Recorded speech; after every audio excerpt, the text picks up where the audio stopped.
हमारे साथ हमारा मौजूद पैनल मौजूद है। मीर साहब, अभी हम बात कर रहे थे, इलेक्शन कमीशन ने कहा जी आप पार्टी वाबस्तगी नहीं जाहिर कर सकते, सलमान अकरम राजा की दरखास्त थी, so the independents would be open जब पार्लियामान में जाएंगे। तो देखें, मैं बड़े एहतराम से इलेक्शन कमीशन ऑफ पाकिस्तान के इस फैसले की शदीद मजम्मत करता हूँ, क्योंकि इसका मतलब यह है कि आप पाकिस्तान की सियासत में हॉर्स ट्रेडिंग को फ़रोग़ दे रहे हैं।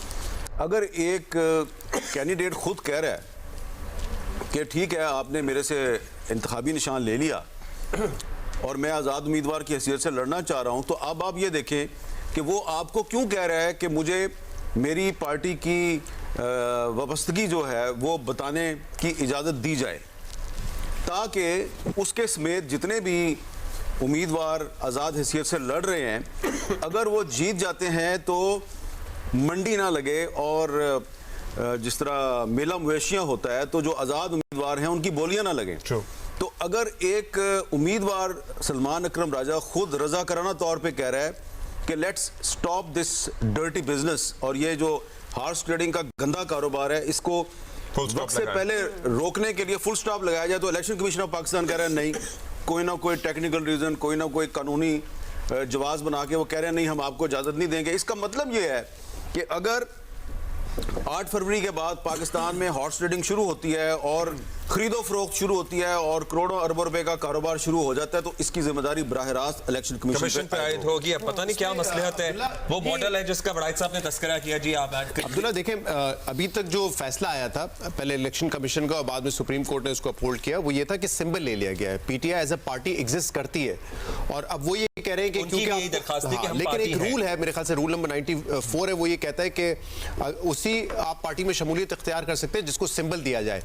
लेकिन मुझे ये बताएं कि आप ये कह रहे हैं कि पीटीआई के जो लोग हैं कौमी असेंबली में जो सपोर्टेड बाय पीटीआई है वो एज एन इंडिपेंडेंट रहेंगे, वो पार्टी नहीं ज्वाइन कर सकते, लेकिन सेनेट जो अपर हाउस है वहां पे पीटीआई के लोग एग्जिस्ट करेंगे। और अगर जो मार्च में इलेक्शन होने हैं तो आज़ाद उम्मीदवार पीटीआई के अगर बल्ला मिल जाता है उनको उस वक्त तक, तो पीटीआई के जो सेनेटर्स होंगे, उनके कैंडिडेट्स होंगे, उनको भी वोट कर सकेंगे। तो सेनेट में पीटीआई एग्जिस्ट करेगी, लेकिन लोअर हाउस में पीटीआई नहीं हो सकती, वो एज इंडिपेंडेंट रहेंगे।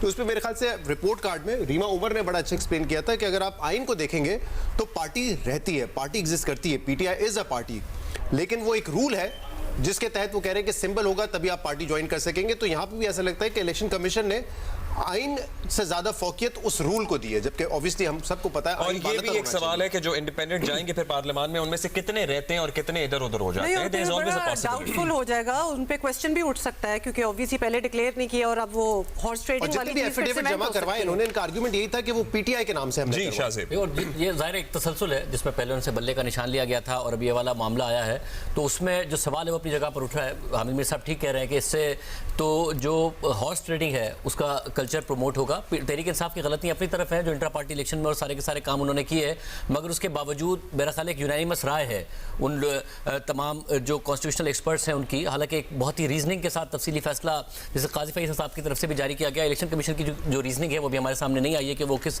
रीज़न की बुनियाद पर ये कह रहे हैं कि तहरीक इंसाफ को हक मिलना चाहिए था कि वो बल्ले के निशान से लड़ते। अब ये आखिरी दिन ये खबर आना, इससे और ज़्यादा अनसर्टेनिटी फैलेगी, क्योंकि तहरीक इंसाफ ने पहले अचानक अनाउंस किया कि हम इंटर पार्टी इलेक्शन कराने जा रहे हैं, इंटर पार्टी इलेक्शन कराए जाएंगे ताकि हमें फिर निशान मिलेगा तो जो आज़ाद उम्मीदवार होंगे वो उस पार्टी में जाएंगे और उसकी वजह से उन्हें रिजर्व सीट मिलेंगी, मगर फिर अचानक कैंसिल कर दिया। आज ये खबर आना इलेक्शन से एक दिन पहले, क्योंकि तहरीक इंसाफ गई थी, मैं ख्याल बड़ा नेगेटिव जाता है उनके लिए, क्योंकि वैसे ही बहुत सारे डाउट्स पैदा हो रहे हैं कि एक इंडिपेंडेंट नहीं खड़ा तहरीक इंसाफ की तरफ से, बहुत सारे लोग हैं जिन्होंने अपने कागजात ही नहीं विड्रॉ किए, तो लोगों को ये कम्युनिकेशन होना कि कौन सा इंडिपेंडेंट है जो तहरीक इंसाफ को रिप्रेजेंट कर रहा है वो पहले एक मसला बना हुआ। और मुतअद्दिद हलकों में दो उम्मीदवार खड़े हुए हैं जो कि दोनों दावा कर रहे हैं कि भाई हम पाकिस्तान तहरीक इंसाफ के हिमायती याफ्ता हैं। कैंपेनिंग के थ्रू आउट द कैंपेनिंग वो इस बात को डिक्लेयर भी तो कर रहे हैं कि उनकी एफिलिएशन किसके साथ है, फिर तो कंफ्यूजन नहीं होनी चाहिए। 2-2-3-3 भी कर रहे हैं जी, कुछ हलकों में 2-2-3-3 कह रहे हैं कि हमारी एफिलिएशन आपस में रिफ्ट भी है। वड़ाइद साहब, ये क्या मसलहत हो सकती है? वो मॉडल जिसका आज आपने सुबह अपने कॉलम में तस्करा किया कि बांग्लादेश की तर्ज का कोई दोबारा से 10 साल मॉडल प्रपोज किया जा रहा है, जिसकी पहले भी बात होती थी, तनकीद करते थे, तो अब अगर बात हो रही है तो फिर तनकीद तो बनती है थोड़ी सी। सर देखें, एज ए डेमोक्रेट तो हम किसी भी प्री कंसीव्ड प्लान के खिलाफ है। एब्सोल्युटली। उसकी वजह यह है कि ये तो फ्री विल होनी चाहिए ना। इलेक्शन में अगर फ्री विल नहीं है, पहले से ही कोई प्लानिंग कर ली गई है, तो जाहिर है फिर उसके ऊपर सवालात उठते हैं। तो इस पहले भी हम सवाल उठाते रहे हैं, आइंदा भी उठाएंगे, लेकिन मेरे पास ये इत्तला आई थी, जो खबर थी वो आपने दे दी। जी, वो ये है कि जो हमारे यहाँ ये सोचा जा रहा है कि पहले हम गलती करते रहे हैं, जो हुकूमतें हैं उनको कमज़ोर रखते रहे हैं, या स्प्लिट मैंडेट की तरफ हम ज़्यादा मुतवज्जो रहे हैं। अब Pakistan needs a stable government like Bangladesh, जिसको सपोर्ट करे आर्मी और जिसको सपोर्ट करे जुडिशरी, और उसके नतीजे में मुईशत पर फोकस हो। तो सर इमरान खान जब आए थे तब भी तो यही इसी पे अमल हो रहा था। जी, दुरुस्त है आपकी बात, और उसका ज़ाहिर है वो प्लान भी कामयाब नहीं हुआ। इस प्लान के बारे में भी बड़े डाउट्स हैं।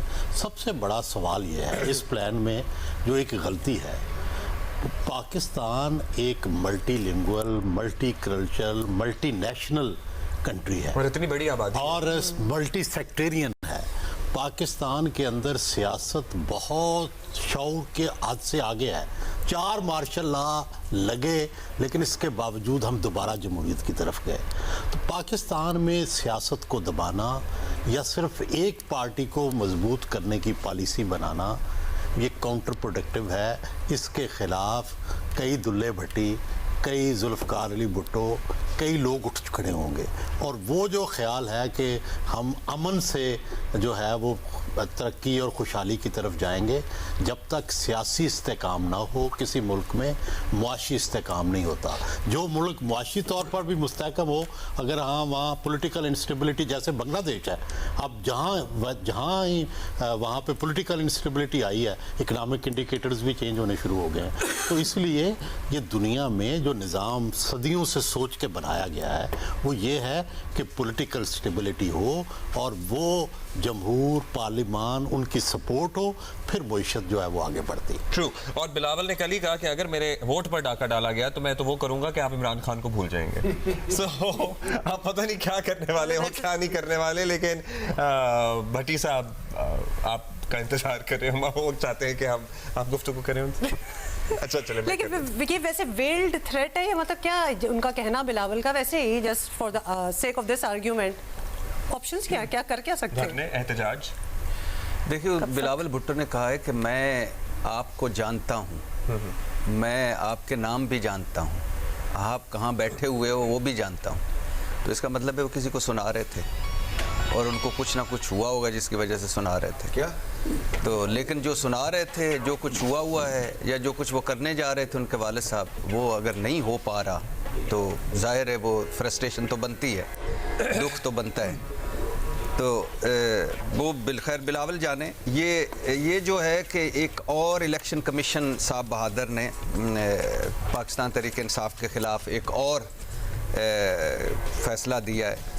अजीब और हसीन इत्तेफाक है कि ममनुआ फंडिंग केस हो, तोशाखाना केस हो, तौहीन इलेक्शन कमीशन हो, सारा तहरीक इंसाफ के ख़िलाफ़ हो, तो सब कुछ अजीब इत्तेफाक है। और ये भी इत्तेफाक है कि आजकल आइन पर इलेक्शन एक्ट भारी पड़ रहा है और करोड़ों वोटों पर 14 वोट अकबर एस बाबर समेत जो है जिनमें से कोई भी इलेक्शन में नहीं गया, नहीं लड़ रहा, वो भारी पड़ रहे हैं। और ये भी इत्तेफाक है कि इसी इलेक्शन कमीशन, ये जो 75 साल तारीख का सबसे मुतनाज़ इलेक्शन कमिश्नर है, फैसलों वाला इलेक्शन कमीशन है, 2 बार जस्टिस बंदयाल और जस्टिस फायज़ ईसा काजी दोनों की जो सुप्रीम कोर्ट कह चुकी है कि 2 बार आईनी खिलाफ वर्जी का मुर्तकब हुआ है, जमहूरियत को पटड़ी से उतारा है। अतर मिनल्ला साहब कह रहे हैं कि ये इस आइन आपने नए सिरे से लिखा, नई तशरीह की, अपने काम के अलावा सारे काम कर रहा है इलेक्शन कमीशन। और ये वो इलेक्शन कमीशन है जिसकी परफॉर्मेंस ये है कि ये इस्लामाबाद के बल्दियाती इंतखाबात करवा नहीं सकता और कराची में बल्दियाती इंतखाबात में धांधली रुकवा नहीं सका। 70 दिन ये बैठा रहा, ऊपर अंडे देता रहा पाकिस्तान तहरीक इंसाफ के पार्टी इलेक्शन पर, और उसके बाद दुराया। और फिर दूसरा और आखिरी बात, दूसरा प्लान, दूसरी मरतबा भी कालअदम दिए करार दिए इनके, और फिर अब ये, और ये था प्लान सी था पाकिस्तान तहरीक इंसाफ का। प्लान ए था बल्ले के साथ जाना, प्लान बी बल्लेबाज के साथ, प्लान सी और प्लान डी जो था वो ये था कि आपके पास जरूर आएंगे। अभी हमारे पास एक मेहमान ज्वाइन करने लगे हैं, तो उनसे हम सबसे पहले आपको मौका देंगे अपने बातों से सवाल करने का।